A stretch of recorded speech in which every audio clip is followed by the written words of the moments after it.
حضور فرماتے ہیں سارے نبی ستائے گئے، میں سب سے زیادہ ستایا گیا۔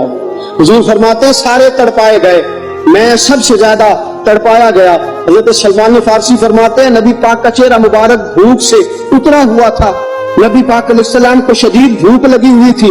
حضور نے فرمایا سلمان 3 دن ہو گئے کھایا کچھ نہیں، چل ذرا ابو ذر غفاری کے پاس چلتے۔ فرمایا ابو ذر غفاری کے باغ میں گئے، جاتے ہی میں نے حضرت ابو ذر غفاری رضی اللہ تعالیٰ عنہ کے باغ میں جاتے ہوئے جناب عثمان غنی کو بھی لے لیا، جناب ابو بکر عمر و علی کو بھی لے لیا۔ پہنچے جا کے میں نے کہا کہ ابو ذر 3 دن ہو گئے نبی پاک نے کھایا کچھ نہیں، 2 جہاں کے شاہ ہیں پاس کچھ رکھتے نہیں، 2 جہاں کی نعمتیں ہیں ان کے خالی ہاتھ میں، فقر اختیاری ہے، نبی پاک نے خود اس کو اختیار فرمایا، 3 دن سے کھایا کچھ نہیں۔ فرماتے حضرت ابو ذر رضی اللہ تعالیٰ عنہ کی آنکھوں میں آنسو آ گئے، کہنے لگے یار مجھے پتہ ہی نہیں، کسی نے بتلایا ہی نہیں، میں تو سویرے بھی پیٹ بھر کے روٹی کھائی اور حضور اس عالم میں۔ فرماتے گھر گئے، ایک بکری تھی اس کو ذبح کیا، اپنی بیوی سے کہنے لگے جلدی جلدی روٹیاں پکا، جلدی جلدی سالن پکا، مجھے پتا مصطفیٰ نے 3 دنوں سے کھایا کچھ نہیں۔ دوستو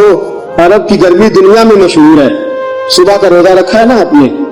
اور اب ظہر کے بعد اٹھنا مشکل ہو جاتا ہے، عصر کے بعد بولنا مشکل محسوس ہوتا ہے، لیکن میرے دوستو 3 دن کا روزہ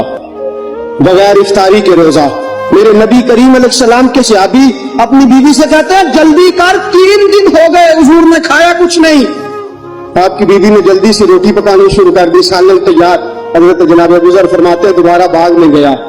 انگور پکے ہوئے تھے، انگوروں کا خوشہ توڑا، پلیٹ میں رکھا حضور کے سامنے، حضور آپ کھائیے، اتنی دیر میں روٹیاں پک کے آ جاتی ہیں، سالن پک کے تیار ہو جاتا ہے۔ اور میں حضور ایک کھجور اٹھاتے منہ میں رکھتے، پھر بڑی دیر سوچتے رہتے، پھر ایک انگور اٹھاتے منہ میں رکھتے، بڑی دیر سوچتے رہتے، پھر ایک انگور اٹھاتے، بڑی مشکل سے 2-3 انگور حضور نے کھائے اور گہری سوچ میں حضور رہے۔ فرماتے اتنی دیر میں روٹیاں پک کے آ گئی، سالن میرے نبی پاک کے سامنے آیا، جب روٹیاں پک کے آئیں سالن سامنے آیا، حضرت سلمان فرماتے حضور نے ایک روٹی اپنے ہاتھ پہ رکھی،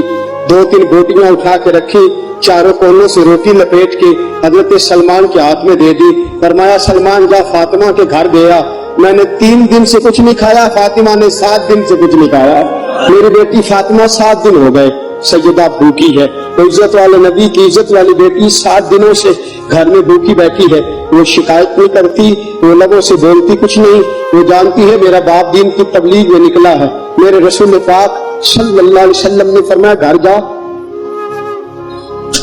اور جا کے حضرت فاطمہ کو یہ دے آ۔ 7 دن گزر گئے، فاطمہ